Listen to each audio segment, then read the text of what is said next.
ACC basketball tonight comes to you from Clemson, South Carolina. Mike Krzyzewski and the Duke Blue Devils look to pick up win number 15, fresh off a tough win at home over UVA. They'll have their hands full against Andre Young and the Clemson Tigers. A packed house expected at Little John. It's ACC basketball, and it comes your way next.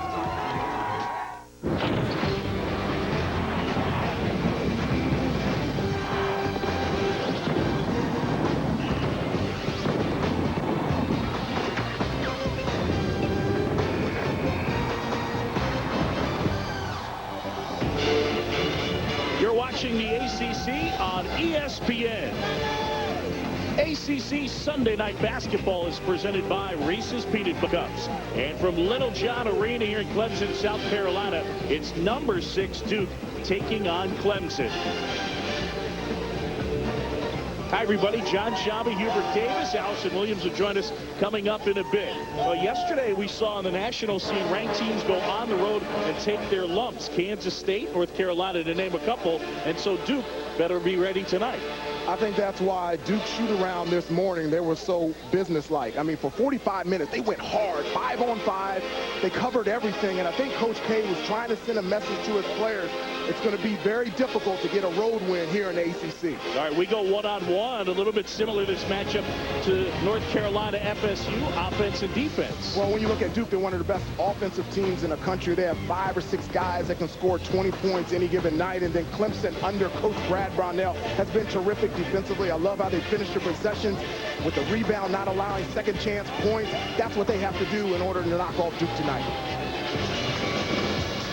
And we take a look at tonight's starting lineups for the visitors. Quinn Cook, the freshman, making his 3rd straight start. It'll be Austin Rivers, fellow freshman Seth Curry, Ryan Kelly, and Mason Plumlee, the rest of those starters. For Brad Brownell, his lineup goes this way.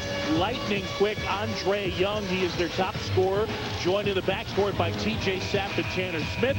Up front, a couple of good athletes, Milt Jennings and Devin Booker. Well, let's see what we'll be serving up tonight on our menu. ACC Sunday Night Basketball. We'll bring you Hubert's ACC Heartbeat.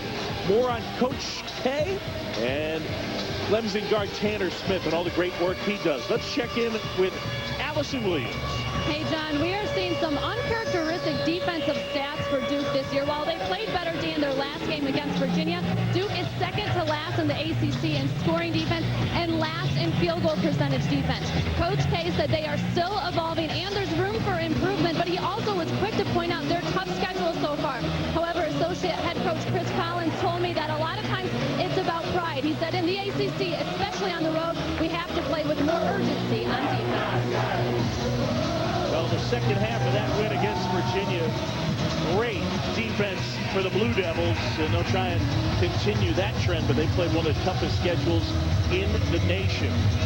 It'll be Plumlee and Booker to jump it up.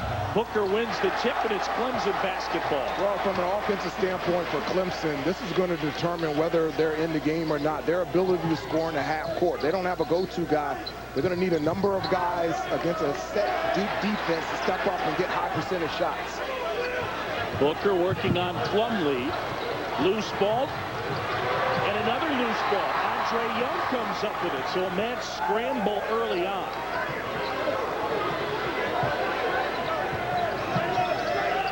Clemson offensively, good pass inside of Andre Young, good ball movement. He's the one guy that could be a difference maker on the offensive end for Clemson. Andre Young, quickness, has the ability to get the ball in the middle. Good start for Andre Young. Foul down low as Kelly is bumped by Jennings. Well, this is one of the things that Clemson has. Their power forward slash centers are really good passers. So Milton Jennings on the offensive end, very skilled power forward, feels comfortable out there on the perimeter and found Andre Young cutting to the basket. Quinn Cook handling as he gives off to Rivers. Cook getting a chance to start. Now his 3rd consecutive game as Plumlee loses the handle, tipped out of bounds.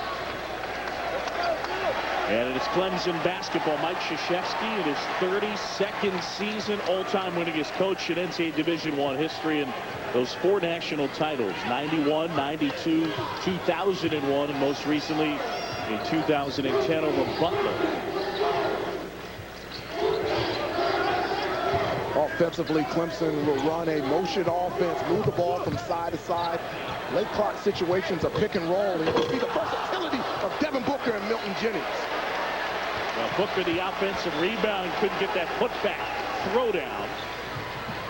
Smith doesn't use the screen and rolls that one home. Good start for the Tigers. Mike Krzyzewski calls timeout.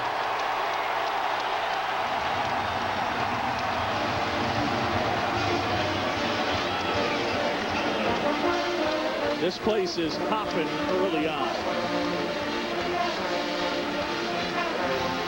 Well, Clemson has a sense of urgency early here on the offensive end. I love the move by Tanner Smith. He's a guy that can do a number of things on both ends of the floor, but you see offensively his ability to put the ball on the floor. The one thing against Tanner Smith is sometimes he's too unselfish. And he's a guy that can score from three, put the ball on the floor. And for them to be successful against Duke, particularly in the half court, he's going to have to be aggressive just like that. Brad Brownell, second season, came over from Wright State. They're 9-7. Their big win was a week ago yesterday as they beat Florida State by 20. Rivers launches. Short, Booker the rebound. Kick up ahead to Smith. Good look to Jennings. And all Clemson early on.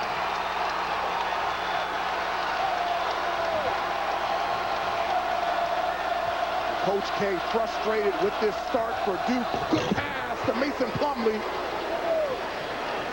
The rim run right there, and a nice look from Ryan Kelly.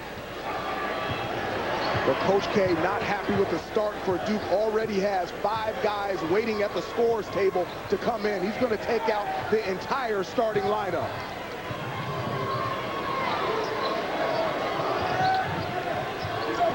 Sapp loses the handle momentarily with Plumlee popping out on him. The freshman looked inside. He had Booker, but off his hands, out of bounds.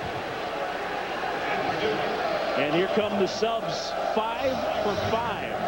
Well, one of the things Clemson does well offensively, they're really good in transition. And Tanner Smith making a nice pass to Milton Jennings, and then Duke, nice alley-oop play from power forward to center. Mason Plumlee showing off his athleticism above the rim. Tyler Thornton here with the basketball. He's checked in.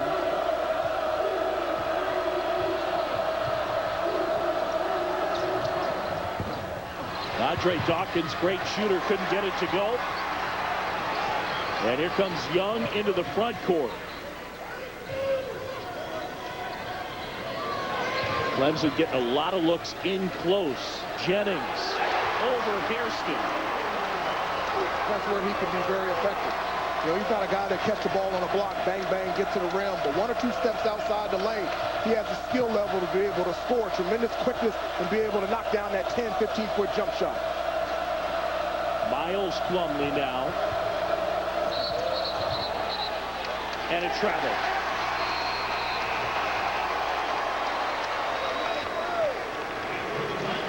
Seth Curry on the bench at the moment. Looks like he might be bothered by some type of a leg injury.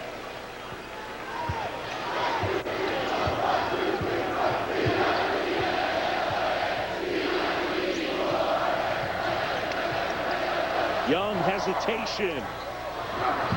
And Booker comes away with it. Narcissus. Oh, wouldn't go down. He's fouled. That was called on Miles Plumlee. That's his first. Duke's first. Well, Del Curry, the great shooter, along with his wife Sonia, Seth's parents.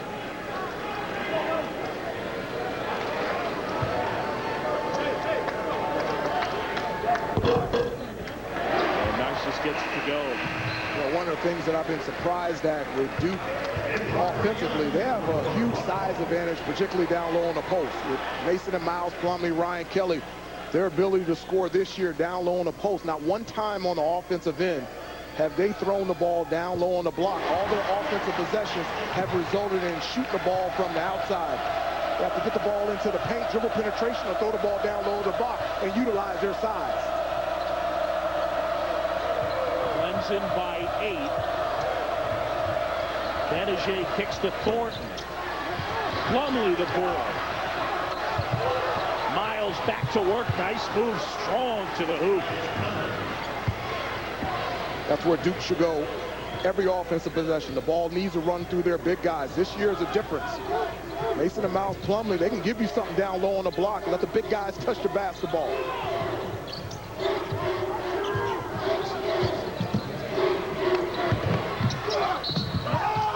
Offensive foul. No, beg your pardon. They get it on Hairston. Clemson off to a good start, Hubert. Really are. Offensively, good passing, finding Andre Young. Here they go in transition. Tanner Smith passing up the shot and finding Milton Jennings wide under the basket for a dunk.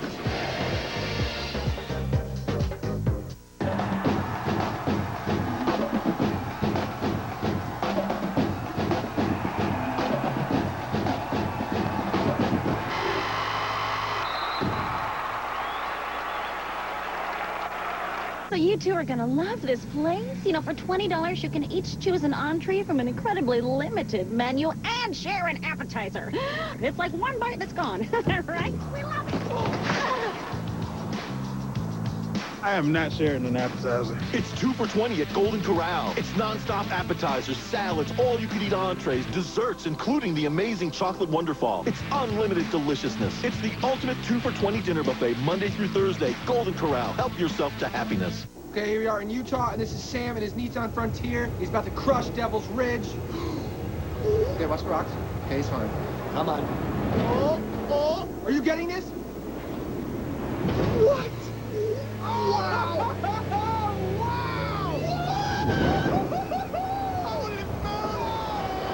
The mid-size Nissan Frontier with full-size capability. Innovation for doers. Innovation for all. Emily's just starting out and on a budget, like a ramen noodle every night budget. She thought Allstate car insurance was out of her reach until she heard about the value plan. Dollar per dollar, nobody protects you like Allstate. The Spalding Hoop Hall Classic continues at 11 a.m. tomorrow on ESPNU. ESPNU's exclusive presentation of college basketball is presented by Reese's, the perfect combination of chocolate and peanut butter. And in part by Golden Corral. Help yourself to happiness. Back here at Clemson, and a good start as the Tigers lead it by 6. Time now to check out Hubert's heart of the ACC. And we start with a team to watch, Boston College. Well, I thought they were the team of the week. Boston College, 2-0 this week, beat Clemson and Virginia Tech. This is a rebuilding team. I mean, 9 freshmen, 3 transfers, 10 different starting lineup. You really have to compliment Steve Donahue doing an excellent job in the second year at Boston College. And then the player of the week, Ivitas Dawkins, a guy that's a streaky outside shooter, had a career-high 32 points against North Carolina yesterday as they beat North Carolina, number 3 in the country, by 33. Funny thing about it, prior to his career high yesterday, in 9 games, he combined for 32 points. He did that in 1 game against North Carolina yesterday. Yeah, he was red hot. And he was wide open. Florida State blasting North Carolina at home. Paul gets that one. The lead is 7.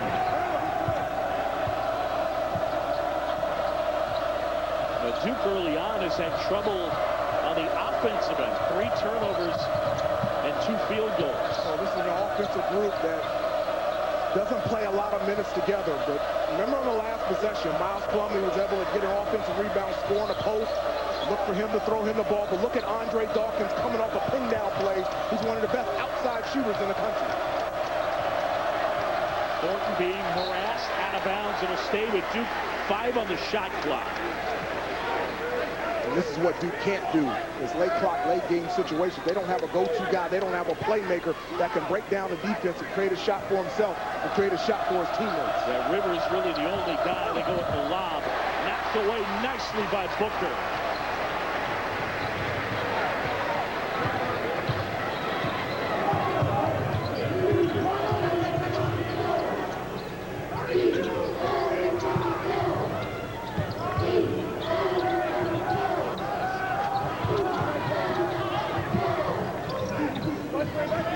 at this offensive lineup for Clemson now without Andre Young and good look, Booker. And a kick back out. Coleman will try. And Plumlee the rebound. Well, Mike Krzyzewski was unhappy with his first team, so he brought in 5 new guys. Well, the 5 starters back to the scores there. Hairston now, way off.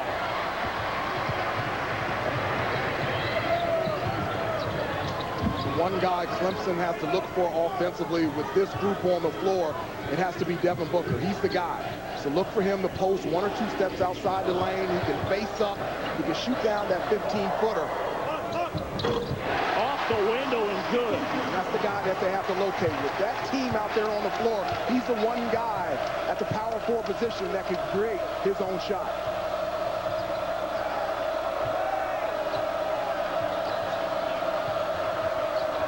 Good defense by Rod Hall of Clemson.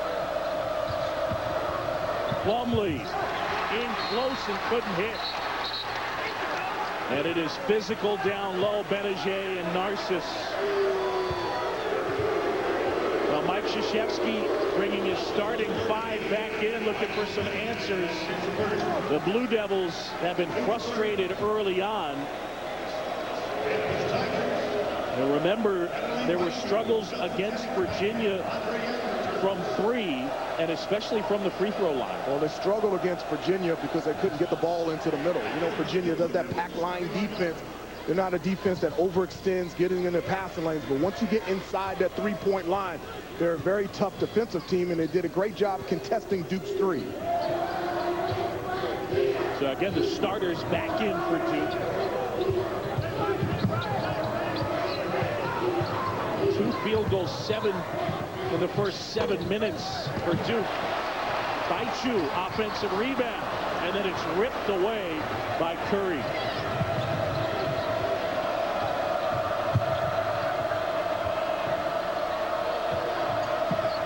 Plumlee backing down. Young tried to strip it away.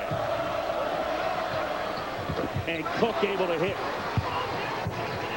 He has not shot a great percentage from 3, 28% so far this year. Yeah, don't look at the percentages. He's not broke on the offensive end. If you leave him wide open, Quinn Cook is a guy that can knock down consistently that 3-point jump shot.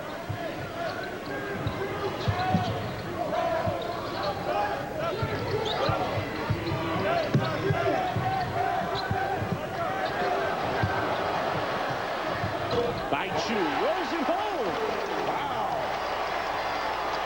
The 7-footer from Romania doesn't normally get a ton of time and averages just under 4 points a game. He feels more comfortable on the offensive end, John, when he catches the ball inside the paint underneath the basket. Able to score outside the lane. Good defense by Clemson. Coleman is fouled. Seth Curry charged with the foul, and Clemson will shoot 2. When we return, the Tigers, one of the elite defensive teams in the ACC, and they are putting the pressure on Duke, up by 8.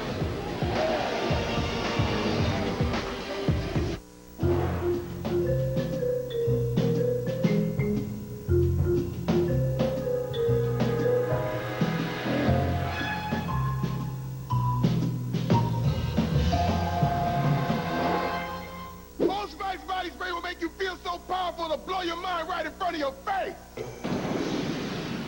Goodbye. Oh no! If I can't, I don't.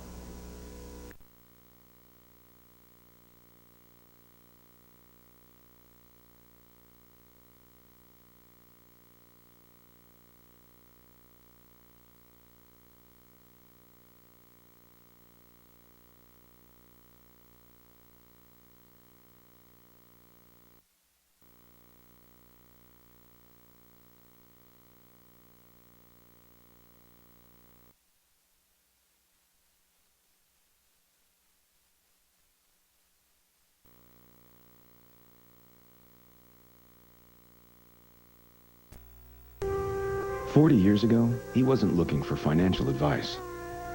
Back then, he had something more important to do. He wasn't focused on his future, but fortunately, somebody else was. At USAA, we provide retirement planning for our military, veterans, and their families. Now more than ever, it's important to get financial advice from people who share your military values. For our free USAA retirement guide, call 877-242-USAA. Back here in Little John, and Clemson leading this one by 8.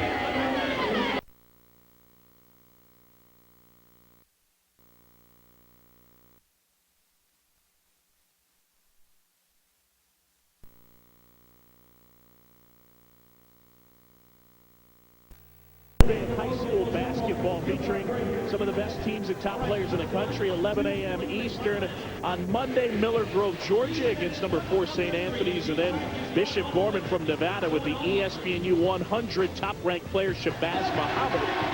It'll be number 5 DeMatha taking on Bishop Gorman. And DeMatha, of course, for the longest time coached by legendary high school coach Morgan Wooten, and there's some of the guys, including our own Adrian Branch. A great program. Blue Devils having a tough time tonight. Well, they really are. From an offensive standpoint, I think they've been too perimeter, too many outside jump shots, not throwing the ball where their strength is against Clemson. Down low on the post to Mason and Miles Plumlee. You see Miles trying to dribble the ball outside the three-point line, take it to the rim. Clemson is too good defensively to be able to do that. And we talked over the break. It's just interesting. The reason why Clemson is winning this game is because of effort on both ends of the floor. And they didn't bring this type of effort against Boston College. It's interesting how when Duke and North Carolina come to their home floor, teams play harder on both ends of the floor. If Clemson would play this way throughout, they could win more basketball games. Let's go over to Allison Williams. Well, guys, it seems that from the beginning of this game, it was Clemson that brought the energy, was having fun out on the court. I've been watching Duke both on and off the court. They've been very quiet, not a lot of talking going on. The only one who's really been yelling a lot has been Miles Plumlee, trying to get something going for Duke, but the energy just has not been the same for them. Again, Mike Krzyzewski worried about his team coming in and bringing it. So far, it's been Clemson playing good defense, and the Tigers are up by 9. Looks very similar to yesterday, Florida State and North Carolina. Florida State, a team struggling on both ends of the floor, struggling to score, and they scored 90 versus the Tar Heels yesterday. Kelly, little jump hook.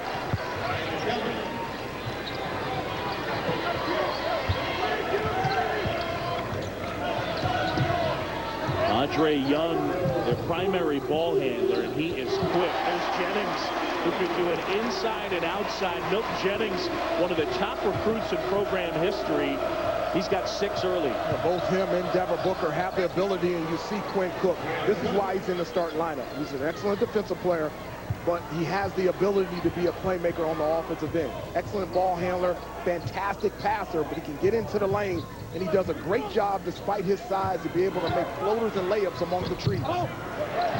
Aichu, offensive rebound, gets it to Young.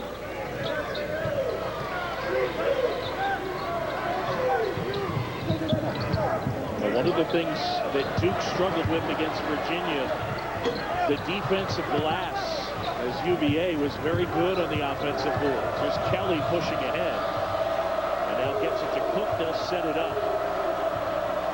Well, one of the things, closing in on the 10-minute mark, Duke has 1 3-point basket. Good look inside. Kelly is hammered. Nice speed from Seth Curry. We talked about the versatility of Milton Jennings. He can score in the post, but he also feels comfortable out there on the perimeter. Terrific in a pick-and-roll situation. He can roll, he can pop, shoot the ball from 17 feet all the way out from 3. The key for Milton Jennings is consistency. Can he do this against Duke, but can he do this for the rest of the year?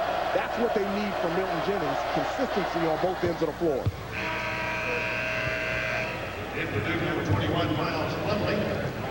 Substitutions as Sapp checks back in.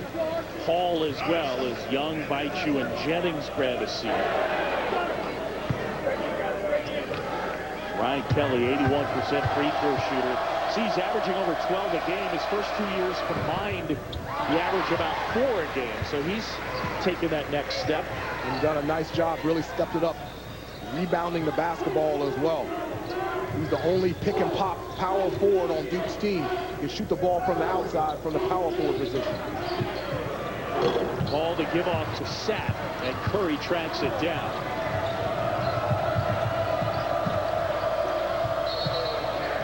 And they get a carry. Roger Ayers on the call.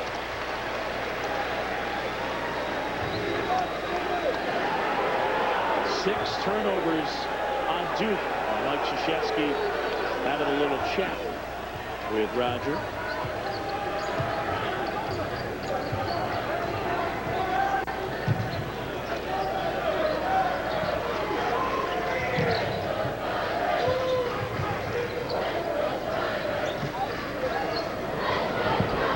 Booker not able to hit the three. Kelly the board. Look for Duke offensively to try to get Austin Rivers going. He's their quote-unquote go-to guy on the offensive end. Shoot from three, put the ball on the floor, but it's nice to have Ryan Kelly at the 4 position to be able to shoot the ball from the perimeter. Timeout Clemson, 9:10 to go, and all of a sudden it's a 4-point game.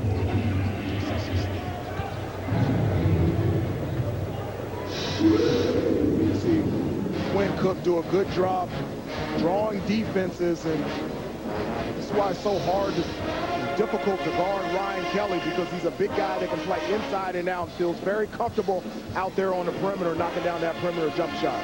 Take a look at the ACC standings early on, and it's all over the place. Yeah, Duke is the only unbeaten, and then look down, Clemson at 1-1. Virginia Tech a surprise for sure, as they've gotten off to a very difficult start.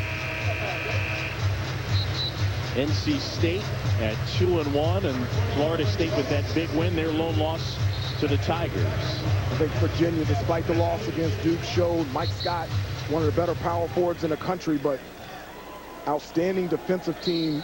One of the things Virginia needs is a consistent second scorer, and I really think Maryland is just going to continue to get better and better with Pishon Howard at the point guard position, and now they got a big guy, Alex Lynn, that can score inside and out and rebound the basketball. Booker tried to find Jennings, and they turn it over. Yeah, it's a very different Maryland team from the one that began the year from Mark Turgeon. Under 9 to go first half, as Rivers puts it on the deck. Floater wouldn't go. Plumlee. And lays it in. Oh. One of the fastest big guys in the country. Him and his brother, Tyler, Cody Zeller. All 4 of those guys can really run the floor, but Miles Plum is an excellent offensive rebounder and playing well in the senior season. He needs to be consistent as well. I think he can be a difference maker on both ends of the floor. Tanner Smith from deep, and the rebound to Dawkins.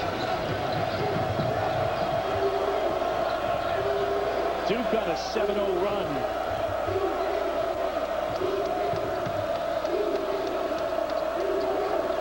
Rivers going to work on the smaller Young, gives off. And now Plumlee is fouled on the floor by Devin Booker.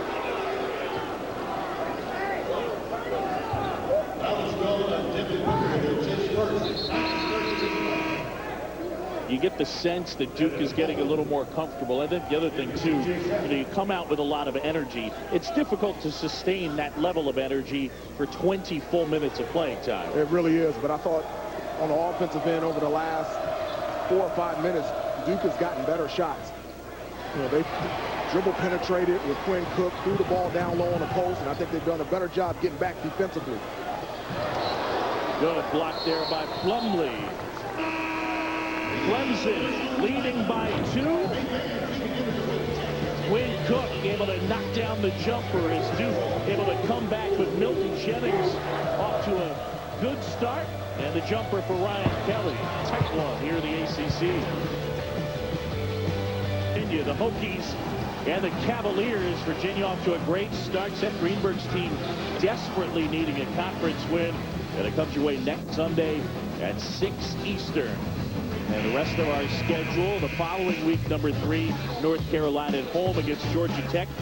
We'll take a look at the Blue Devils again. That'll be Super Bowl Sunday. That game will be at 3 Eastern here on ESPNU. And you look at the rest of our schedule. Duke coming up again on February 19th. And back here at Little John Coliseum.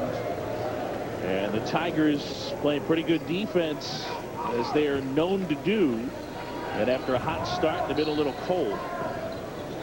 Remember losing to Boston College on Thursday, 59-57. The Tigers went without a field goal for the final 5 minutes and 52 seconds. Jennings jump stop, offensive foul. Good work by Kelly. Good help side defense by Ryan Kelly. Saw Milton Jennings put the ball on the floor, did an excellent job establishing position outside the semicircle in the lane and taking the charge. Jennings will sit with 2 fouls. Now Clemson is the team that doesn't have major depth in the front court. Milton Jennings, 2 fouls, goes to the bench, and Clemson becomes even smaller. Great opportunity for Duke offensively to throw the ball down low in the paint. Dawkins.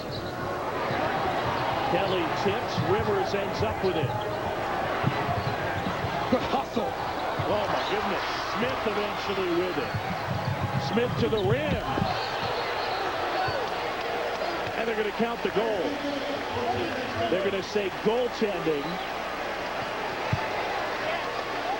And it was Dawkins there. Clemson picks up the 2.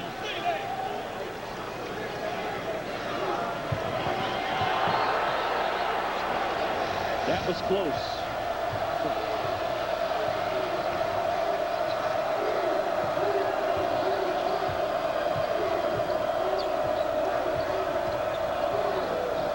Cook.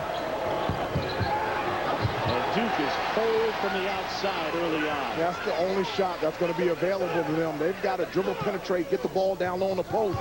Clemson does a great job guarding the paint defensively. Duke 1 for 6 from the 3-point line.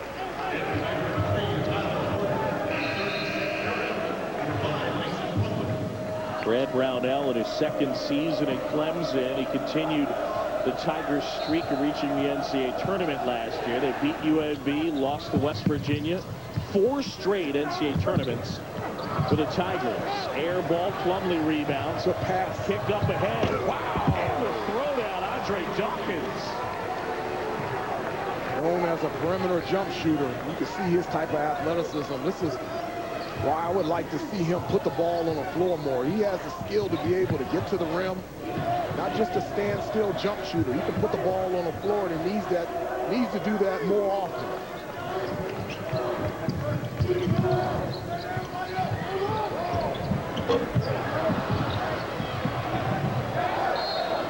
Out of bounds.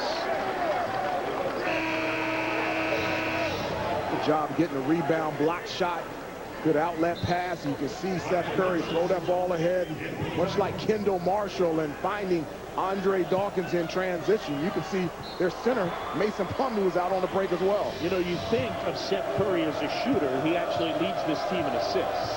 Well, he started off the year at point guard, and he's a capable point guard. He can handle the ball, distribute. I think he's better off the ball and allows him to move off of screens, and then nice pass down low to Mason Plumlee, who I think in this game can be dominant down low on the block. The thing I like about this was a terrific angle by Tyler Thornton. Took 1, 2 extra dribbles, get the right angle, proper pass, the bounce pass down low to the post player on the block. Good feel, and allowed him to get to the rim and get to the free throw line. And guess what? He knocked down his free throws, a 39% free throw shooter. Plumlee gives Duke its first lead of the night. Young, the runner, won't go. Smith, good hustle. Well, we talked about Plumlee struggling from the line. What do you see here, Hubert Davis? Well, I mean, we talked about that he's been struggling from the free throw line, and when you struggle, if you consistently miss free throws, you're missing it for 4 reasons. One, either not practice enough, or either the mechanic, concentration, or confidence. I think it's really confidence. I didn't think I saw anything from a mechanical standpoint why he's missing and not being effective from the free throw line. Fans wanted to travel. 3 from Thornton is no good, and the Blue Devils 1 for 7 from beyond the arc. I think for Mason Plumlee at the free throw line, he just has to see and experience success. Then he'll be able to gain confidence.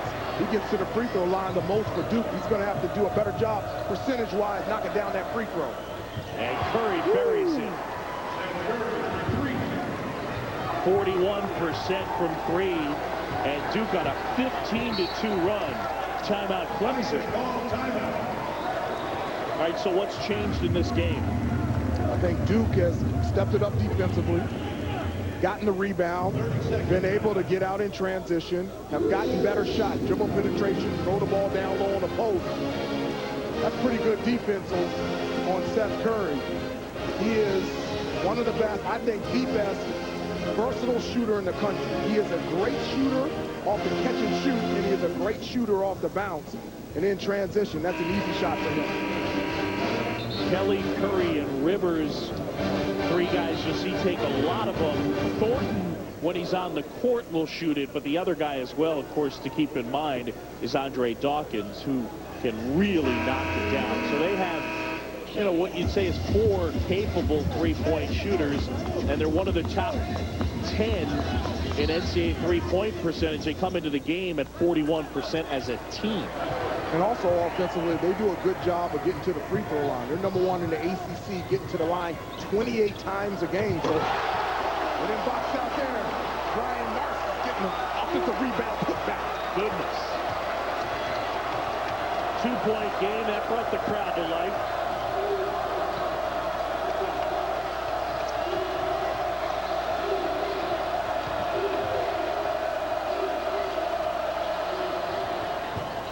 Dawkins able to answer off the feed from Thornton.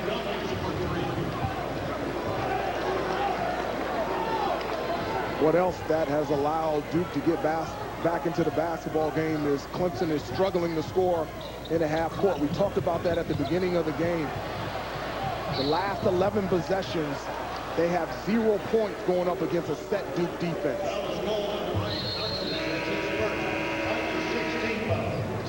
We have official timeout. Well, you can see Seth Curry throw the ball ahead to Dawkins in transition. But he says, I want to shoot a little bit myself. Let me hit the step back 3 right in your face.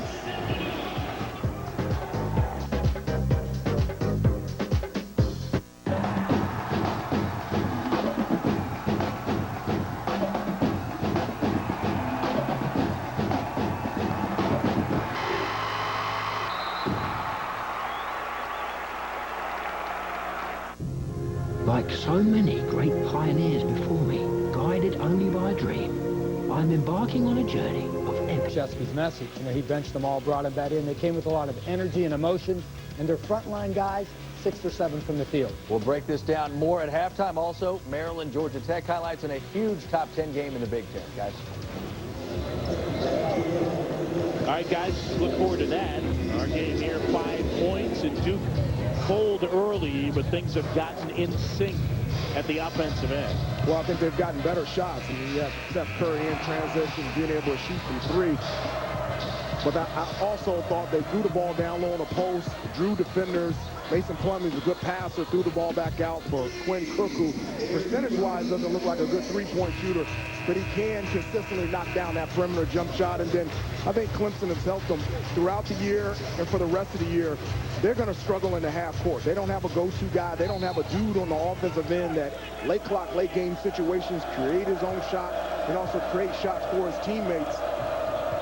And Clemson offensively is struggling against a set Duke defense, trying to find ways to score. Curry short, Thornton the rebound, a 3. Good box out by T.J. Sapp. Booker able to pull that one down. 5-point game.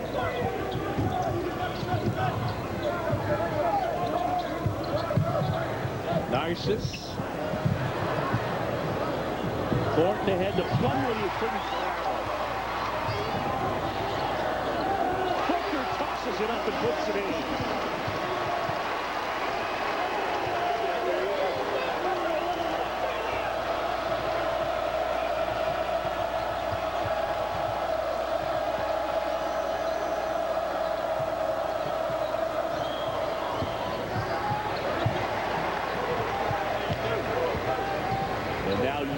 into the front court. Tigers have gotten a lot of close-in looks at the basket, and they get Plumlee for knocking down Baichu. Monday night, ESPNU has more college basketball as Notre Dame takes on Rutgers at 9 Eastern. The home court of college hoops on ESPNU, ESPN3, and also streaming live. Watch ESPN.com. Rutgers has had some good wins so far. Beating UConn, Florida as well. A couple surprises in the Big East. Hall playing well. They lost to South Florida earlier this week, and now they're finding Borchuk down low on the post. Okay, Borchuk. Catalin Baichu with the basket. They call him Bobo. And the big guy +1. Well, when he catches the ball down low in the paint, he's an effective scorer. He can score with his right and left-hand jump hook. But what he has shown in this game, really a lot of improvement when he catches the ball outside the paint to be able to put the ball on the floor, bang, bang, and be able to put the ball to the rim. He is huge. If they can, he only averages 8 minutes a game. If he can give them 10 to 15 minutes a game, he's the one guy on Clemson's team that has length and size. He could be terrific for them defensively and on the offensive end, and allows Devin Booker and Milton Jennings to play their natural positions at the power forward. He's put on about 40 pounds, arrived on campus at about 215 pounds. Dawkins buries a three. And Brad Brownell did tell us that with Duke's size, Baichu would probably play a little more than normal. Played well last week against Florida State. Did an excellent job on both ends of the floor. Look how active he is on the offensive boards.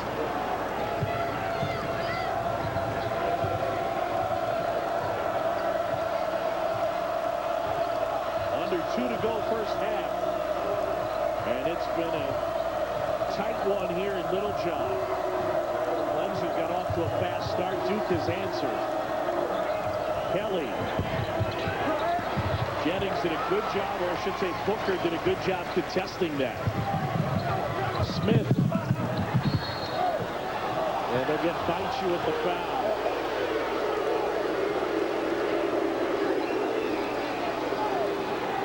And that'll be the 17th foul on Clemson. So it'll be 1-1. See Clemson get out in transition. I like how aggressive Tanner Smith is, and Baichu tried to get an offensive rebound. I like that play. That was hustle. Does put Duke at the free throw line, but I like the way that Baichu is playing down low on the post for Clemson on both ends of the floor.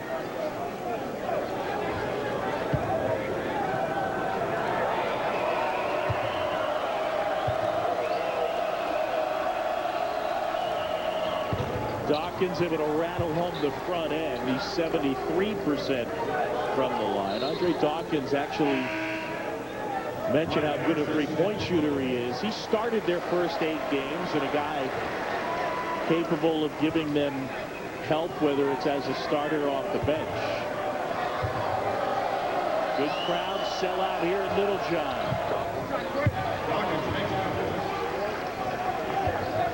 And a 6-point game with under 90 seconds to go here in the first half. We've seen it this weekend. Road teams beware. North Carolina found it out yesterday in Tallahassee. And the guy that has to step up for them offensively is Andre Young. He's quick. He gets the ball into the middle. He takes care of the basketball. And a travel call.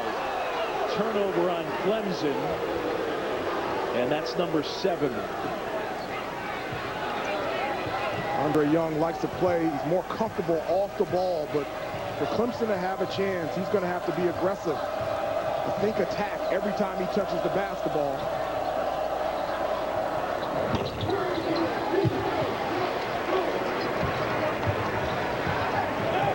Good play for Clemson here in the first half, and also in the second half. Pick and roll action with Devin Booker or Milton Jennings. Both of those guys are versatile. They can roll to the basket and they can pop it.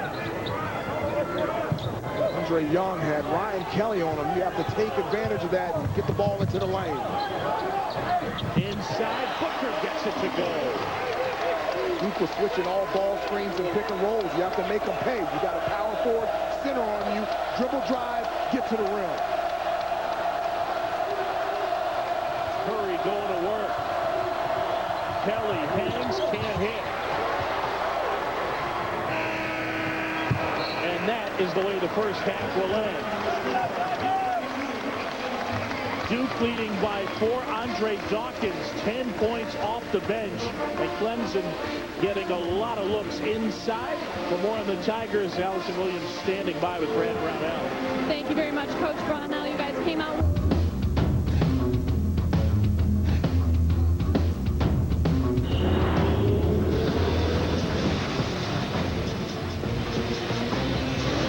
You're watching the ACC on ESPN. ACC Sunday Night Basketball is presented by Reese's Peanut Butter Cups here at the half. Number 6 Duke leading Clemson 32-28.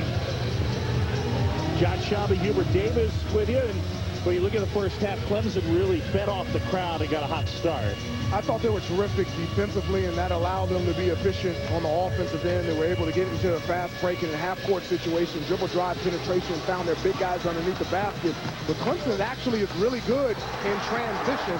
You can see them throw the ball to Milton Jennings underneath the basket, and then Plumlee by Chuse being able to score down low on a post. And in the latter part of the first half, Duke got it going offensively. Quinn Cook shoot the ball from 3. Finally, Duke threw the ball down low on a post to Mason Miles Plumlee for the right-hand jump hook.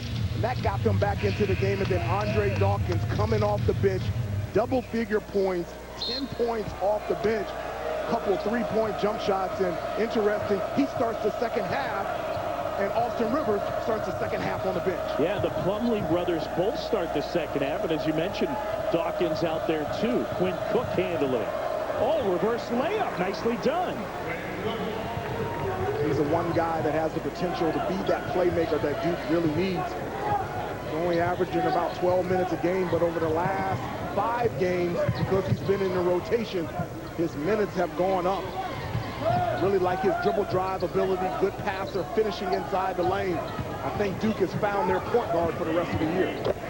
Jennings buries a 3. Milton Jennings with 9. Hasn't shot it at a good percentage so far this year, but he's got a nice touch.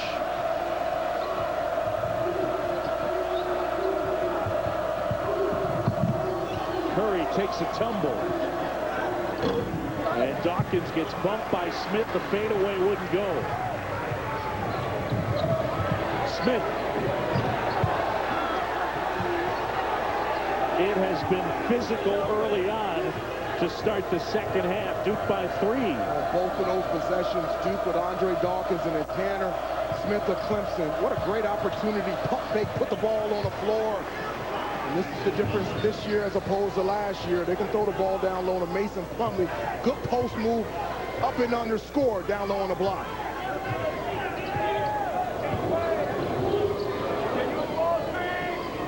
Who's the freshman from Fort Lauderdale, TJ Sapp, and an offensive foul.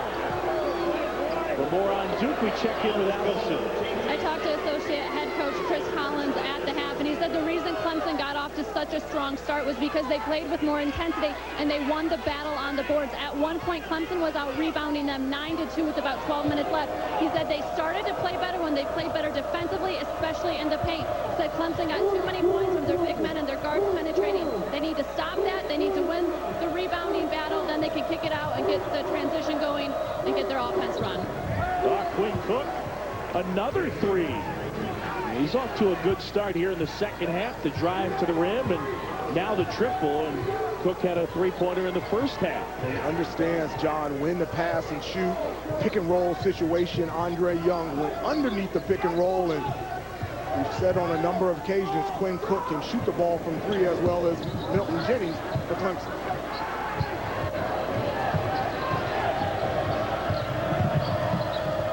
Duke, biggest lead of the night at 8.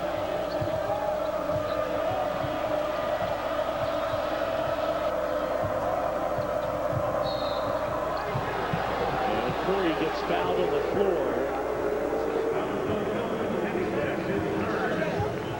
Second team foul. Well, you can see Duke, this is their favorite play, high pick and roll. And one of the things they like to do is run their pick and roll a little bit off center. See Seth Curry come off that. And actually, Clemson defensively is bluing the pick and roll, which means it's sending it towards the sideline.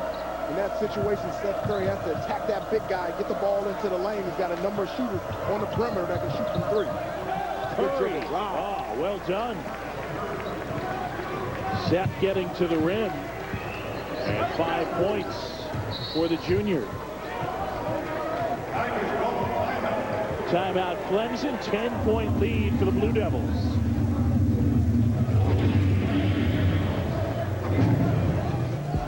Brad Brownell fired up. Clemson down here in the second half. Can't get enough. Can't get enough.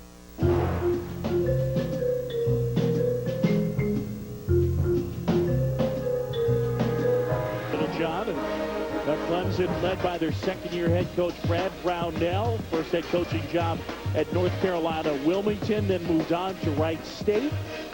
And here he is taking over for Oliver Purnell. At UNCW, before he got the head job, he was an assistant for Jerry Wainwright, and coincidentally enough, that's who Oliver Purnell replaced at DePaul. And man, the ACC with a lot of first and second-year head coaches. Well, you can see the transition, 8 new coaches over the last 3 years, but Coach Brad Brownell is an outstanding coach.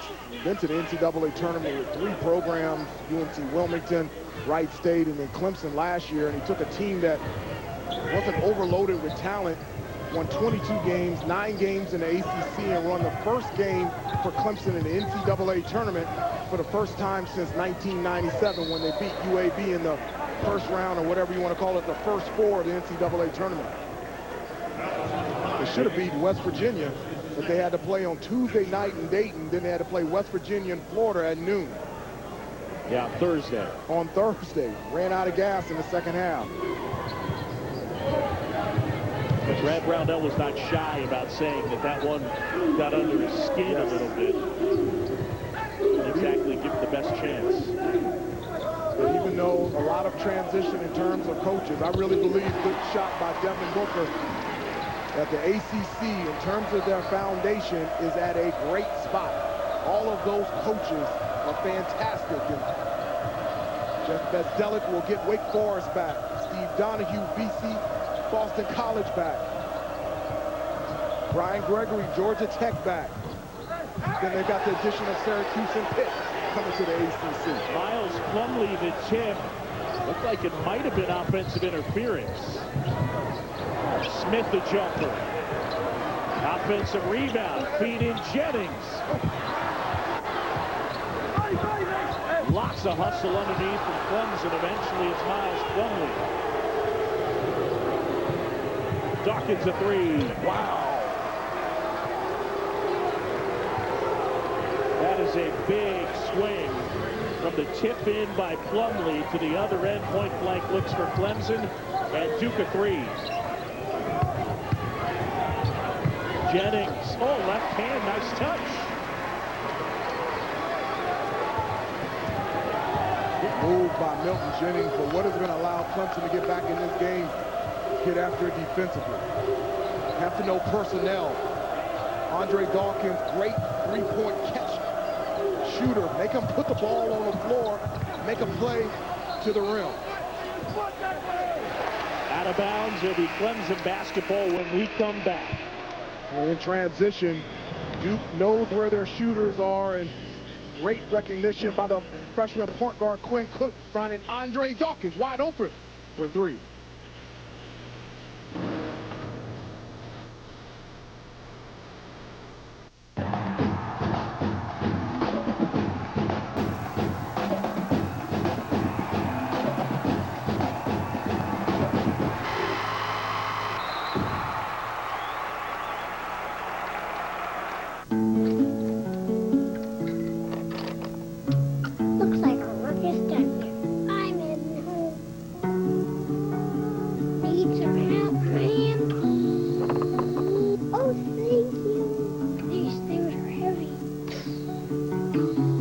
built for work and everything you work for. Hey, honey, glad you're home. Chevy Silverado, our most powerful HD yet. From fathers to sons, Chevy runs deep.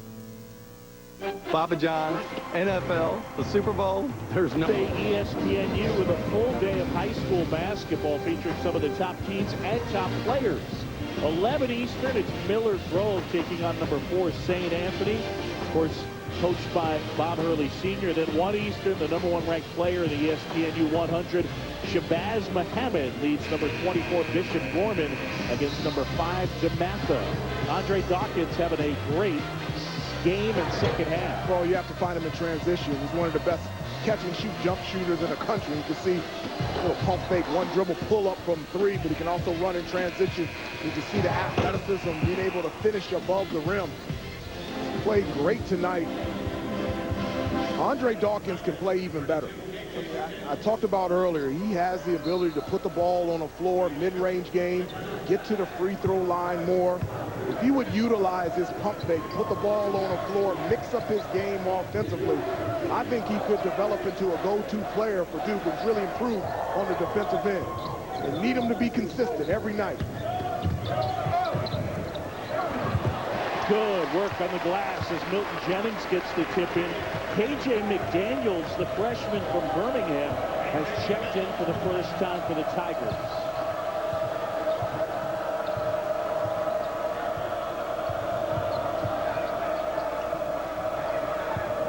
Kelly Fields feeds to Miles Plumlee.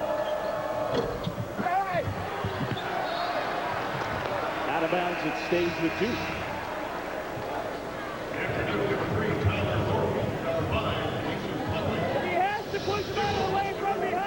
Jennings and McDaniels inside. It was Jennings that got credit with that hoop. He is 13. Or did they give it to McDaniels? They did give it to McDaniels. Smith pulls down the Kelly miss.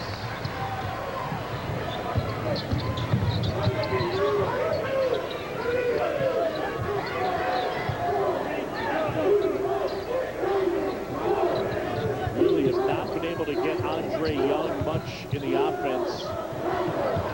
Dawkins almost came away with a steal. Smith makes him pay with a 3. Yeah, but that was set up by Andre Young. In that pick and roll situation, he was so aggressive. He drew 2 defenders. Good pass to find Tanner Smith wide open from 3.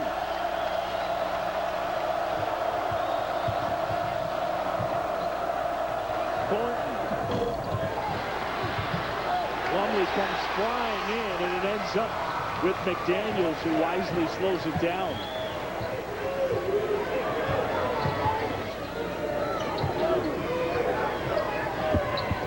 Clemson within 6.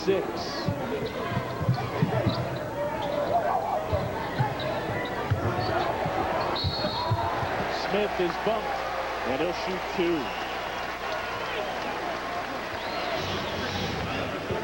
Good ball reversal. Good job by Milton Jennings, understanding Tanner Smith wide open from 3. He's a capable 3-point shooter when he's aggressive, and then on the next possession, showing his versatility on the offensive end, being able to post up a smaller defender in Tyler Thornton, being able to create the foul and get to the free throw line.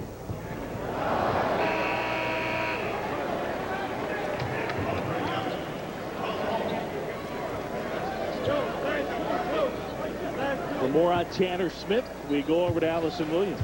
John, this is something you don't hear very often, a college student athlete having their own charity, but that's exactly what Tanner Smith has. It's called Tanner's Totes, provides goodie bags to teens and preteens who are dealing with a long-term hospital illness, and he started it when he was just 12 years old, inspired and assisted by his parents. His dad was diagnosed with non-Hodgkin lymphoma when he was just a kid, and he saw how much the little things meant to his dad, the cards and the flowers, so he wanted to spread that joy. It's all about the goodie bags with fun and excitement, he says, and that's a little bit of what he brings to the court. Tanner Smith doing a wonderful job helping out the kids, and right there you get a look at his dad, Craig.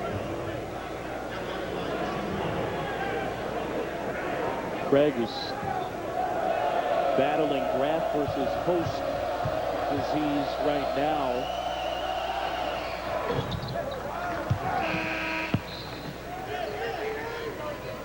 a story about when Tanner Smith was young. He asked him 3 things that he wanted. One was to play in the NBA, one was to get a dog, and one was to help kids with cancer. And he got the dog, Ricky. Doing great charitable work. Duke by 8. Here's Smith.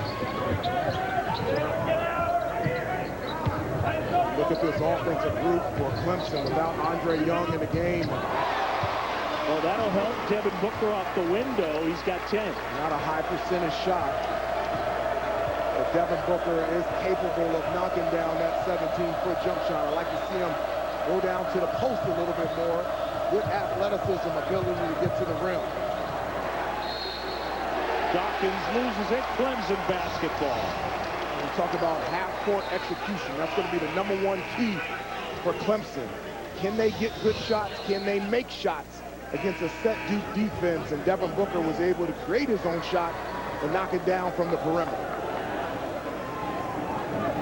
Now, one thing that makes it challenging for Clemson, I know it's a general idea, but I believe the underdog to knock off a favorite, knocking down threes is almost always going to be a big part of it. Saw with Florida State yesterday, Clemson doesn't really have a ton of three-point shooters.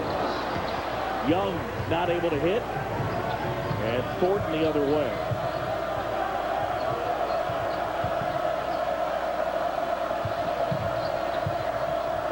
Plumlee muscling his way to the goal. Out of bounds, it stays with Duke.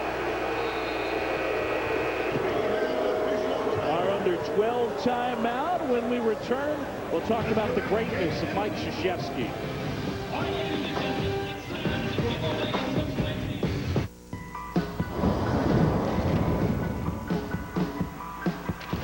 I wrestle because I love it, because I love the battle.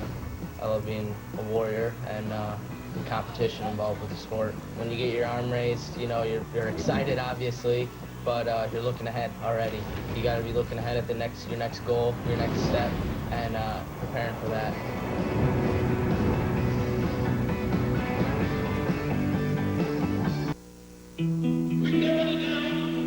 Well, Mike Krzyzewski, an amazing career that started as the head man at Army. And Hubert, you get a chance to compete against Coach K, and what an amazing career he's put together. Oh, he's fantastic. One of the things that I like about him as a coach is one, his teams always play hard. And number 2 is he's not afraid to make a change. We talk about the 3-point guard lineup this year. He's always mixing and matching, trying to find the right pieces to make his team better. And I was there when he broke the record 9:03 mark in Madison Square Garden. It was the perfect night.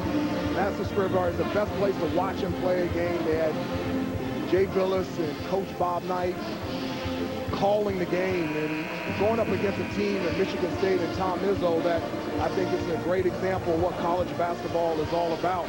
Will anybody break it? I think if a record can be made, it can be broken, but it's going to be very difficult. One, he's still coaching. And then number 2 is, for a coach to even come close, it's about longevity. And I think coaches, the job description is a lot different now as opposed to when we were in school. Radio and television shows, a lot of appearances, not just coaching and recruiting, and Mason Plumlee getting it done, offensive rebound, putback dunk. Again, you know, it wasn't as if he came in and took the ACC by storm. It was a gradual process. You look at the numbers, he's actually 9 under 500 his first 3 years. Brad Brownell, his first year, well, he took Clemson to the NCAA tournament. So, again, even for a legend like Mike Krzyzewski, I mean, Brownell's off to a good start, but he's built what he's built at Duke, and it took him a little bit of time. And that's why I think the ACC is on solid foundation. You just have to let these coaches build their programs. And Coach K, he came to Duke.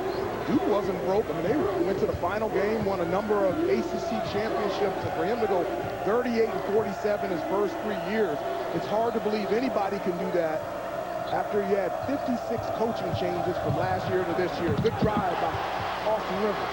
Great block, Milton Jennings. Call the other way, and he's bumped by Kelly.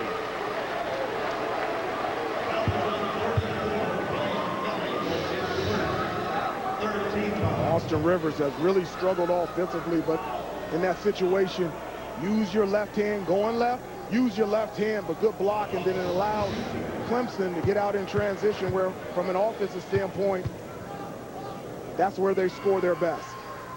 Austin Rivers blocked by Jennings down at the other end. Rivers has been held scoreless in this one. Austin Rivers hasn't been held scoreless in a game the entire year. He's their leading scorer as a freshman, and he's been really quiet.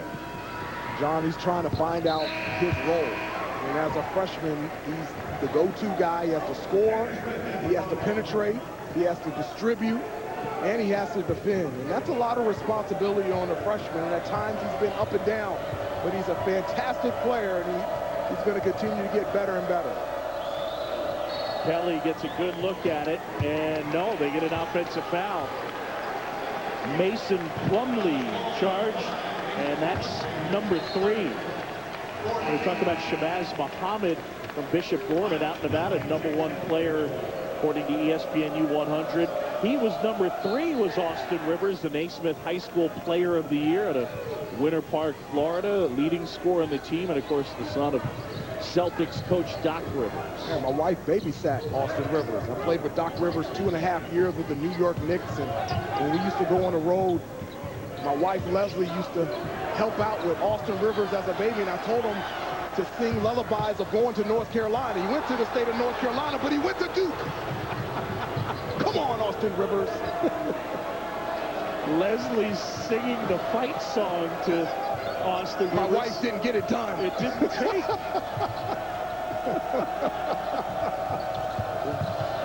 Rivers, and he rattles it home, his first points of the game. Love when he puts the ball on the floor. He has an excellent floater. And talk about freshmen. He's one of the best freshmen in the country. Well, Kelly comes in and just clobbers Rivers, who's able to hang on to the basketball. Now, would you say he's the #1 guy on Duke to get his own shot? He is. I would definitely say that. I mean, he's the one guy in late clock, late game situation that on a consistent basis can create his own shot. The problem, not the problem, the thing that he has to get better at is when he gets into the lane, don't always think shot.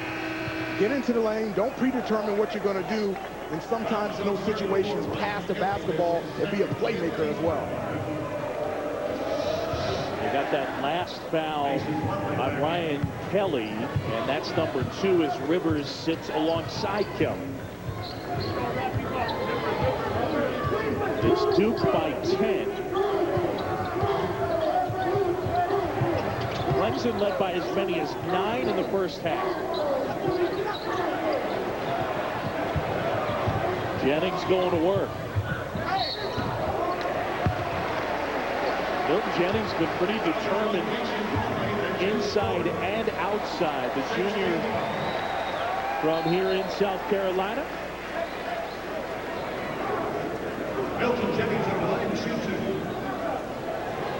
Both of Clemson's big guys, power forward slash centers, have really played well here in this game. Milton Jennings already in double figures. Devin Booker, double-double in terms of points and rebounds. So they have showed up at both ends of the floor down low on the block. That last foul on Mason Plumlee, he's got 4. So Kelly will check back in.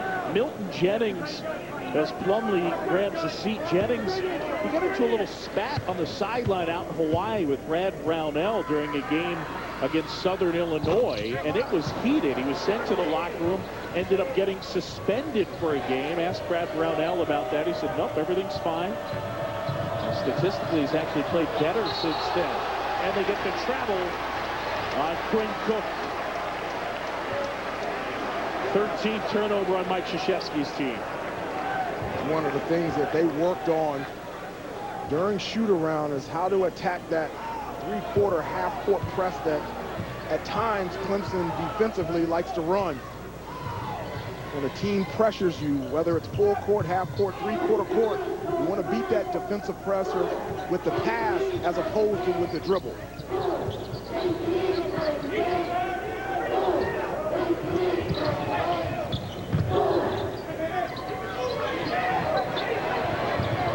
inside. Booker slipped momentarily. Jump hook short, and Miles Plumlee rips down the rebound. 10-point game, 8.5 to go, second half.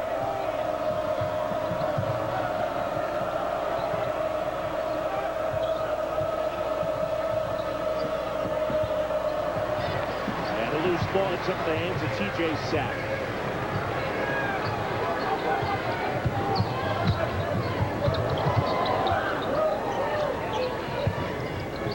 Feed inside, and it's Booker on Plumlee. The ball fake. Nice soft touch. They need to see that from Devin Booker every night. He can be really good, John. So athletic, so big. Can score inside and out. They need that type of effort every night. Devin Booker, his older brother Trevor, one of the best players in program history, now with the Washington Wizards. Kelly, good hands. Trying to throw it behind the back, up ahead to Dawkins. Out of bounds, it'll be Clemson basketball when we return. Brad Brownell needs a big year and a big game from Devin Booker, the junior, playing well so far tonight, but it's Duke by 8.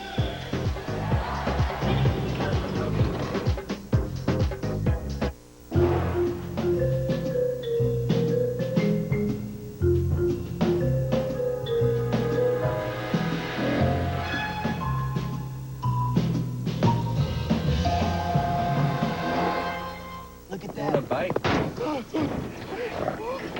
Do the jingle! Do the jingle! Like a good neighbor, State Farm is there! Hey, guys. I'm in my office! State Farm agents help you get to a better state. When do you take 5-hour energy? When I'm on the night shift. When they have more energy than I do. When I don't feel like working out. When there isn't enough for me to go around. When I have school. And work. Every morning. It's faster and easier than coffee. Every afternoon, when that 2:30 feeling hits. Every day. Every day. Every day is a 5-hour energy day. 5-hour energy every day. ESPNU's exclusive presentation of college basketball is presented by Reese's, the perfect combination of chocolate and peanut butter. ACC Sunday Night Basketball presented by Reese's Peanut Butter Cups, and Duke leading Clemson by 8. How about more of Hubert's part of the ACC? And key matchup this week, Virginia Tech really needs a win. Well, they really need a win. They have lost their first 2 games in ACC conference season. Always a team that's on the bubble. What can get them back on track? Beating a ranked opponent against a North Carolina team that should be coming to Blacksburg very upset after their 33-point loss to Florida State. And now the alert matchup. Terrell Stoglin, he is the top scorer in the conference, but he'll have a tall task against FSU. Yeah, I think that's going to be fun. Terrell Stoglin obviously leads the ACC in scoring, but as I talked earlier, Maryland is a team that's going to continue to get better with Keyshawn Howard at the point guard position. Alex Lynn now, a big guy that can score in the paint and also rebound the basketball, going up against a Florida State team that played their best game against North Carolina yesterday. How is Florida State going to play in this game? That's what's going to dictate what type of year Florida State has. It's easy when North Carolina do come to your home floor and you play your best game, but what are you going to do when others come? That's going to be fun to watch on Tuesday night, Maryland at Florida State. Jennings spinning, and now Young. Got it.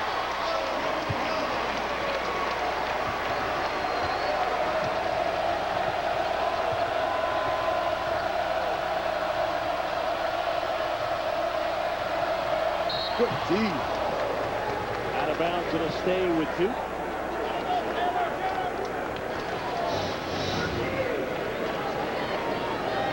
Let's go over to Allison for more on Andre Young. Well, that is a big shot for Young to hit, guys, because Coach Brownell will tell you Clemson is still looking for that go-to guy, and as we get late in the game here, they could really use Andre Young to get hot. He's the closest that they have to being a go-to guy, and he said that's something he's comfortable with. He likes taking crucial shots in those big moments. He has that confidence, and his teammates have that confidence in him. underneath. And again, this is a Clemson team that is at times offensively challenged. Young leads them in scoring. And both leading scorers having quiet nights. Rivers for Duke, Young for Clemson. The difference is that Duke, Austin Rivers is struggling, but Duke has other guys to pick it up on the offensive end. You can bring in Andre Dawkins, who now has 13 points off the bench. Quinn Cook. There's a number of options on the offensive end for Duke when another guy is struggling. For Clemson, Andre Young is the guy. He has to be aggressive. He has to score. He's the only guy with this quickness, ball handling skill that breaks down a defense and get the ball in the middle. He's got to get more successful for Clemson to get back into this game. Kelly rebounds to the Tanner Smith miss.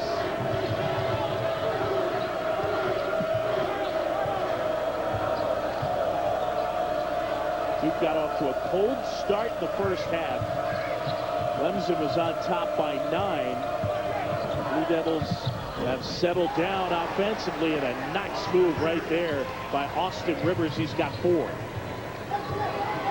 Good dribble drive by the freshman Austin Rivers again. Driving left, use your left. Did a good job being able to score amongst the trees, but make it a lot easier if you use your left hand. Joe Lindsay gets the foul on Miles Plumlee. Rivers can score in many different ways, but here's a dribble handoff slash pick and roll, and he's using his left, but still was able to score with his right hand. But in that situation, being able to use both hands inside the lane, especially against taller defenders and shot blockers, makes you more effective when you get into the paint. That was a heck of a move. They get Plumlee for the foul as he appeared to elbow Tanner Smith. Let's take a look at this.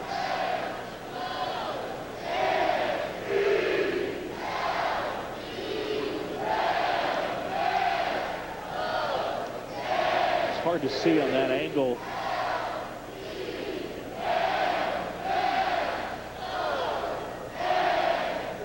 I can't tell whether he actually got him.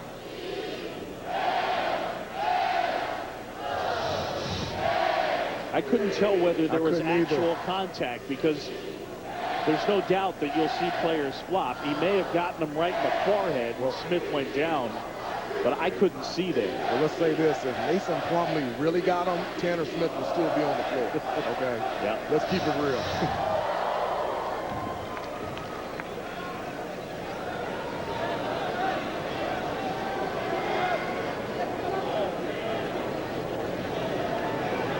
This might be the one.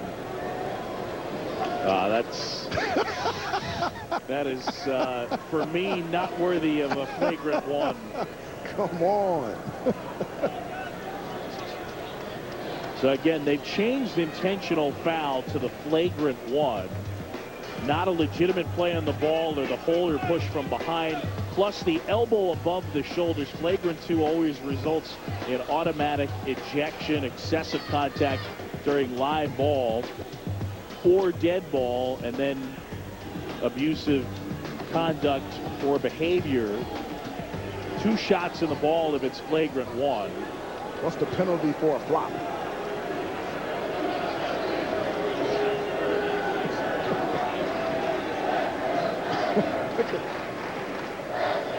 Look at Miles Plumlee laughing at Tanner Smith. Yeah, that's a flop right there. It would be, to me, very unfortunate if they called this a flagrant 1.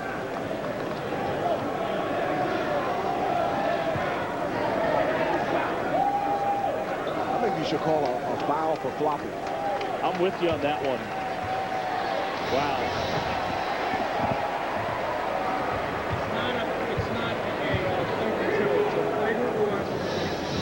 Well, Carl Hess coming over to let us know it's a flagrant 1.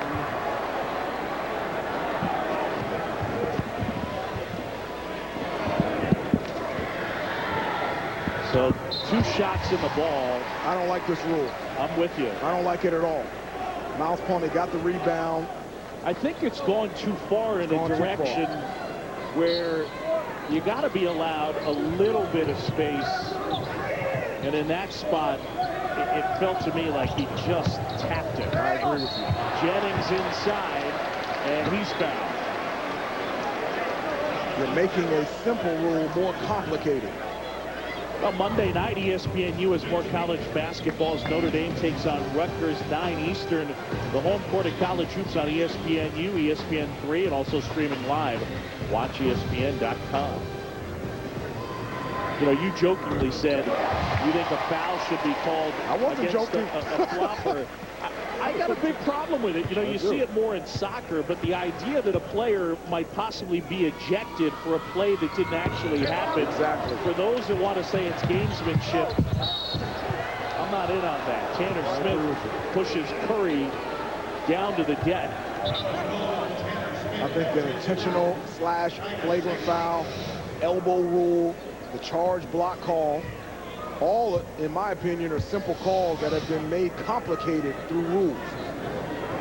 That last foul on Smith, his first team foul number 6 on Clemson. 8 team fouls on Duke. It's an 8-point game under 6 to go. John Shambi, Hubert Davis, Allison Williams here at Littlejohn Coliseum in Clemson, South Carolina. ACC Sunday Night Basketball with you every week here on the U. Rivers. And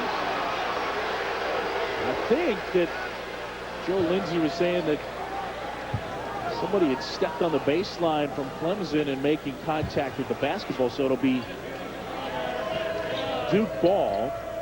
Curry inbounds. Plumlee gives off.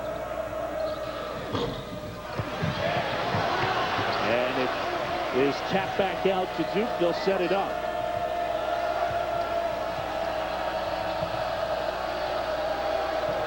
Well, they've been getting Rivers more involved here in the late stages of the second half. See what they do. Curry. Kelly couldn't get it to go. But there's Curry. Dawkins wide open. And that's a staple for Duke. When they get an offensive rebound, most of the time, whoever gets the offensive rebound pivots and looks for wide open 3-point shooters from the wing. And the one guy you don't want to leave open, especially tonight, Andre Dawkins for 3. 16 points for Dawkins. You know, Duke is an excellent offensive rebounding team, and here Seth Curry gets into the party, and as soon as he catches the basketball, the first thing he does is look out to the perimeter, and Andre Dawkins sitting there wide open from 3, and off the bench he's been fantastic shooting the ball from the perimeter. Well, Duke is an excellent offensive team. Part of what makes them so tough to deal with offensively, the balance, and there it is. You're talking about Rivers with 4, Curry with only 5, but Kelly, Plumlee, and Dawkins have held up their end. And when you can get scoring from all over, and specifically 3-point shooting from all over, it's tough to deal with on the defensive end. Once Quinn Cook at the point guard position, the freshman becomes more comfortable with playing more minutes, more comfortable being a playmaker. I think it's really going to open up these shooters out on the wing and give them more space to throw the ball down low on the post as well. As good as Duke is offensively, I think they can be a lot better. Curry is doing his best chasing around Young. Booker tracks down the miss. Good Dawkins steps in.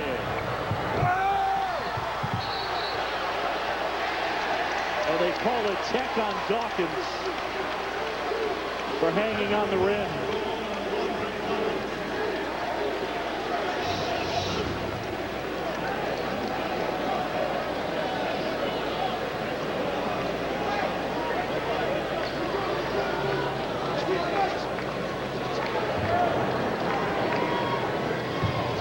Just play.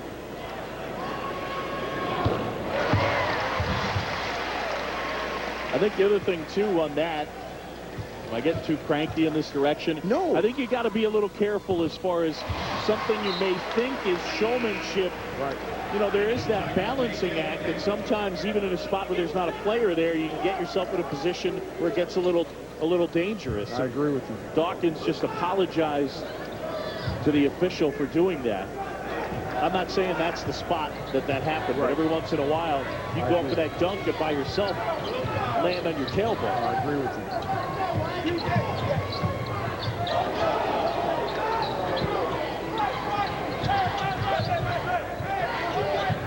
Jennings, the pass. Booker couldn't, and Jennings able to get it to go. 14 for Milt.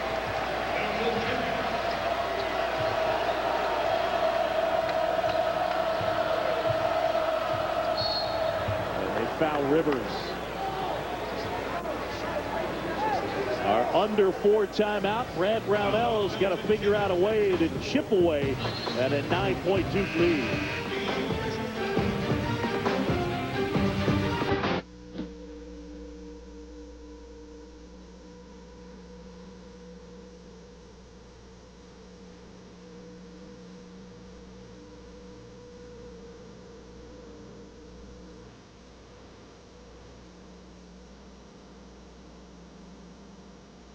It's time to reclaim your garage.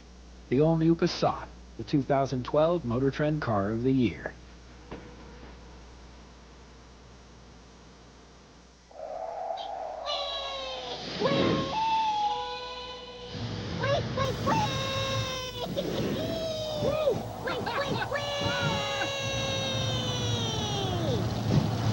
Pure adrenaline.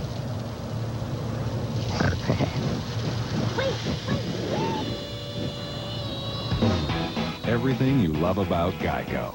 Now mobile. Download the new Geico app today.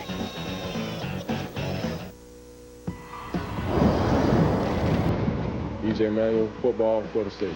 Growing up playing it, playing out in my front yard in front of my house, getting my school clothes dirty, playing with kids I grew up with, and that's what I love most about it. It's still the same game, it hasn't changed a bit.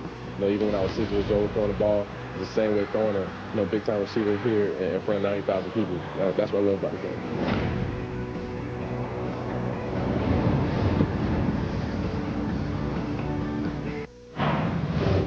Don't forget, coming up next here on ESPNU, we're sending you to the Missouri Valley. Wichita State and Indiana State. Joe Ragland and the Shockers have won 12 of their last 13. They sit at 5-1 in league play, guys. All right, Dari, thanks very much. Yeah, Wichita State, Indiana State. How about those alums? Xavier McDaniel, you compare him to Larry Bird. Larry Bird's one of the all-time greats in the pros, but Xavier McDaniel actually led the nation in scoring and rebounding one year. Doesn't happen very often. Kurt Thomas did it. Hank Gathers did it as well, but Xavier McDaniel was a stud at Wichita State. And then, of course, the Birdman. And that one following our game. We saw Wichita State. Greg Marshall's got a good club. We saw him out there in Puerto Rico. David Cowles shooting from 3. Joe Ragland. Trey Murray's a guy that can great off the bounce. The key for them is Garrett Stutz, the big guy. The one guy on Wichita State with size. When he stays out of foul trouble, he's able to rebound, defend, score around the basket. Wichita State, Creighton, Indiana State with Jake Oldham, who leads in the Missouri Valley Conference in assists. Also, Missouri State. Looks like the Missouri Valley get multiple bids back into the NCAA tournament this year. That is a crucial turnover right there. Let's go over to Allison. Yeah, Coach Brownell was talking to a very focused and attentive group. The couple things that he told them, they have to be better on the ball screen. Also, he wants them to go out there and just push the ball, and don't be surprised if they start to foul early. All right, so we'll keep an eye on that, whether they get involved in fouling. Rivers over to Curry. Obviously, if it gets in Plumlee's hands, they'll want to foul. Loose ball. It's Jennings giving off to Young. Good. Jennings off the window and good. 16 points. Looks like he was going to get the dribble handoff to Andre Young. Good fake, and Milton Jennings in solid solid on the offensive end. Good pull-up for the J. 10 in the second half for Milton Jennings. They get the foul on McDaniels. See, it looked like they were going to run a dribble handoff and caught Ryan Kelly off guard, and one dribble pull-up from your power forward. He's done a really nice job offensively, mixing it up, going inside and out, and having a nice game on the offensive end.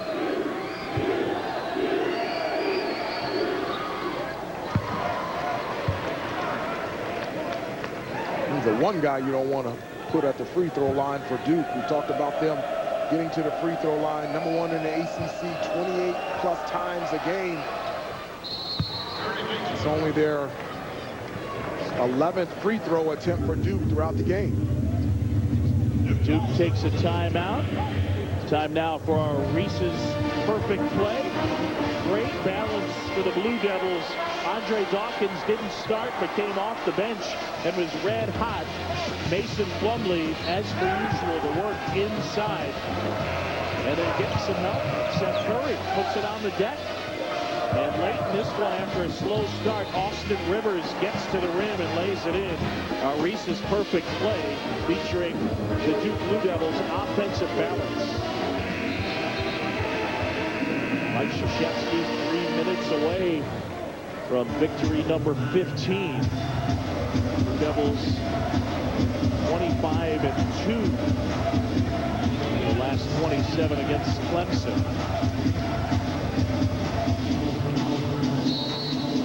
Coach K, they have played a very difficult schedule. Went out to the Maui Classic, won a Classic against Kansas. Tyler Thornton hit those big shots. Shot block there, out of bounds, stays in Clemson.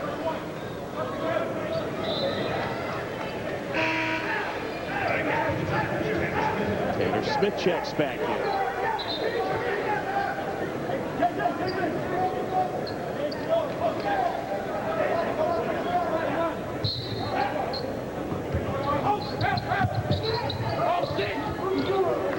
Smith gets it out to Jennings. Let's see where the Tigers go on offense. Young's had trouble getting a shot. That wouldn't go. And they get Rivers on that foul. His second. Been really impressed with Devin Booker of Clemson as he goes to the free throw line, and another versatile power forward. Great athleticism. Can score inside and out. Excellent. What I like about him in terms of rebounding, he can get the hard rebounds. And he's one of the guys that has to step up and play this way every night in the ACC. He'd be one of the better players in this conference if he can do that. 12 points, 12 rebounds for Devin Booker. A steal there. Smith to the rim. Booker, offensive rebound, wouldn't go. Good screen.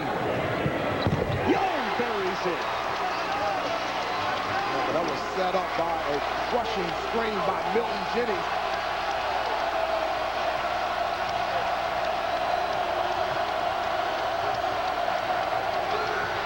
Good hands, McDaniels.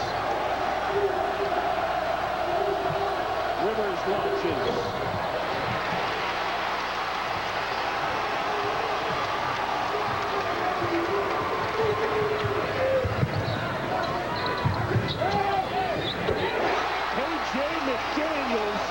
And we got ourselves a 4-point game. Well, he was able to put the ball on the floor, but he has really done a nice job at the top of that 1-2-2 half-court trap, and he's got a couple deflections, allowed Clemson to get into the open court and get back into this game.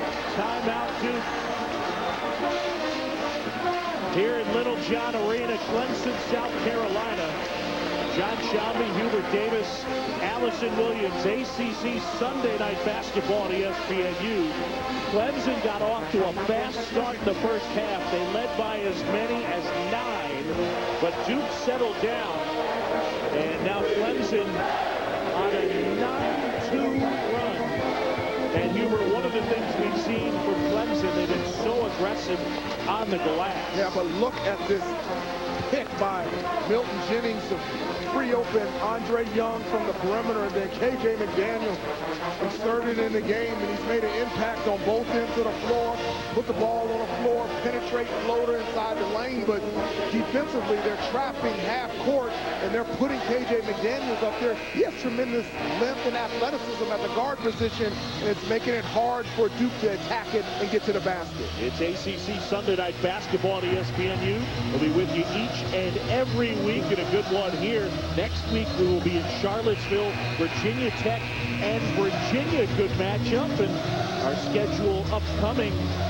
We'll have number 3 North Carolina January 29th, and then Duke again on Super Bowl Sunday, February 5th. That'll be a 3 o'clock start against Jim Laranaga's Miami Hurricanes. Well, you know that Clemson is going to put pressure on the basketball. Mike Krzyzewski has had the point guard, the freshman Quinn Cook, on the bench for the better part of the last 6 minutes or so.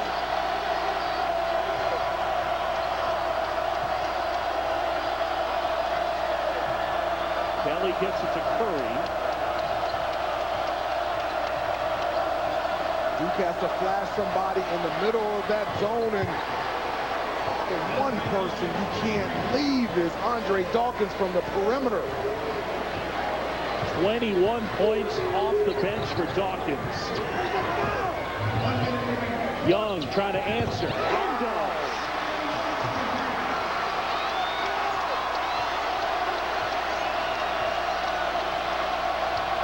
Back to a 4-point game.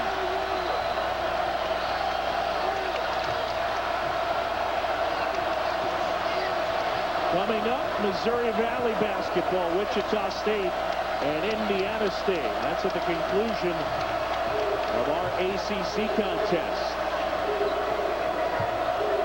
Shot clock at 9. Curry wide open. Oh, huge tip out. Mason Plumlee with a monster play. Now you got a foul. And they foul Dawkins. What a play by Mason Plumlee.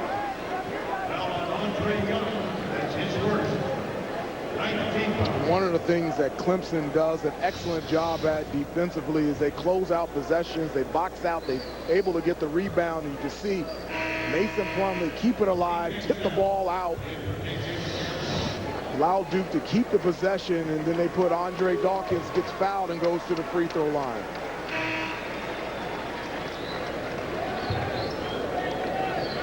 Duke as a team at 68%. That number's a little bit misleading because the guy that gets to the line the most is Mason Plumlee, and he's at 40%.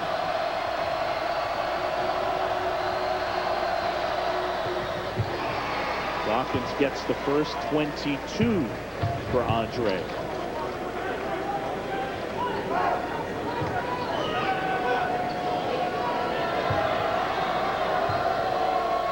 Very gritty performance tonight by the Clemson Tigers. Dawkins can't get them both. And here comes Young. A 3 is short. Jennings goes tumbling out of bounds.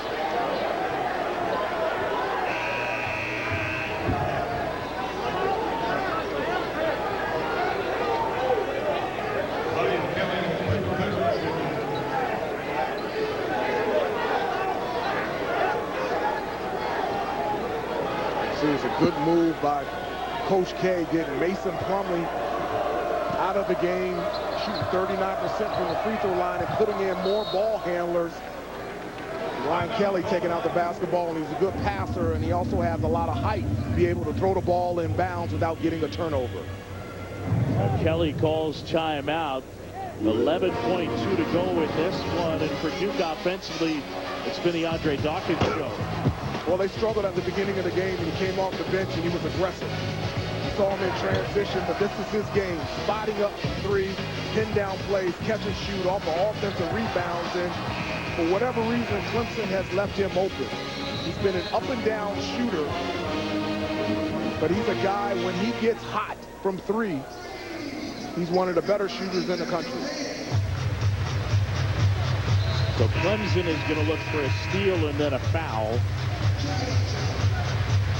And the one guy in this group that you would want to foul would be Austin Rivers. 68% for Austin Rivers.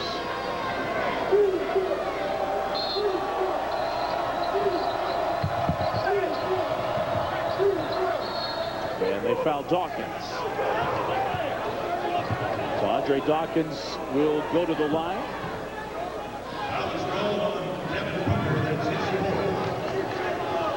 Foul on Booker, number 4. 10th team foul on Clemson, so it'll be 2 shots for Dawkins.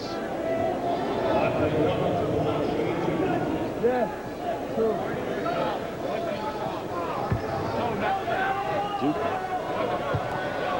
coming into Little John Arena, trying to pick up a road win. Every road win is a biggie.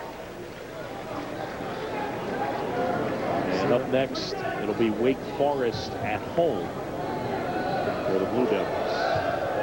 Brad Brownell's team, after that hot start, weren't able to find consistency at the offensive end.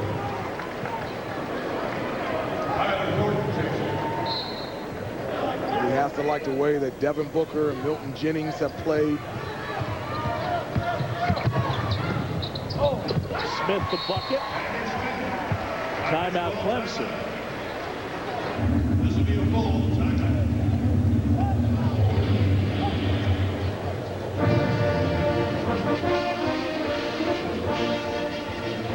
Mike Krzyzewski's team try to prevent a loss on the road. Speaking of that, our weekend headlines, North Carolina goes to Tallahassee.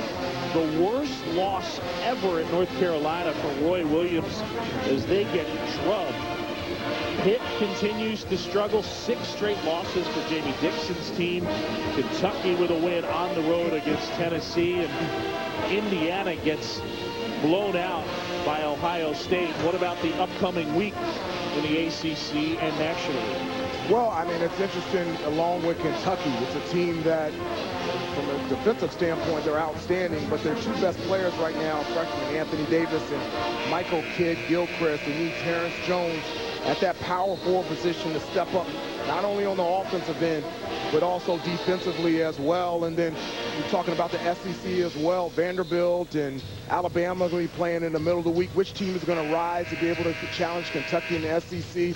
The ACC is just going to be, you have North Carolina, clearly the best team in the conference, but they've been up and down. Duke trying to find a playmaker. Everybody else is all in a box. It's going to be interesting to see how it all plays out. Well, Monday we have high school basketball coming your way.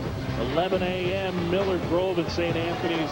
1 Eastern. It'll be Bishop Gorman and DeMatha.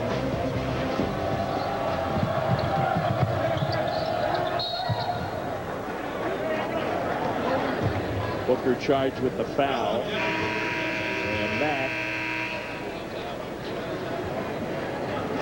Let's see what number that is for Devin Booker.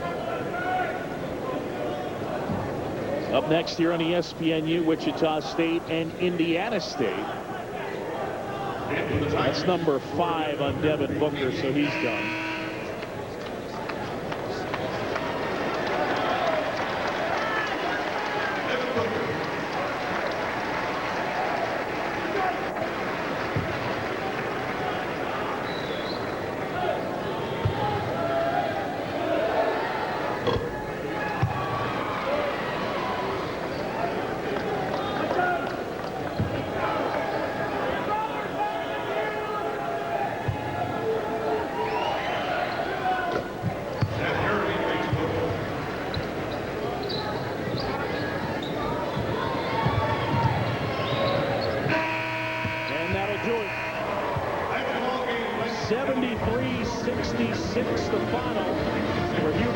Allison Williams and our entire crew. I'm John Shambi. Duke wins it here at Clemson and picks up their 15th win of the season.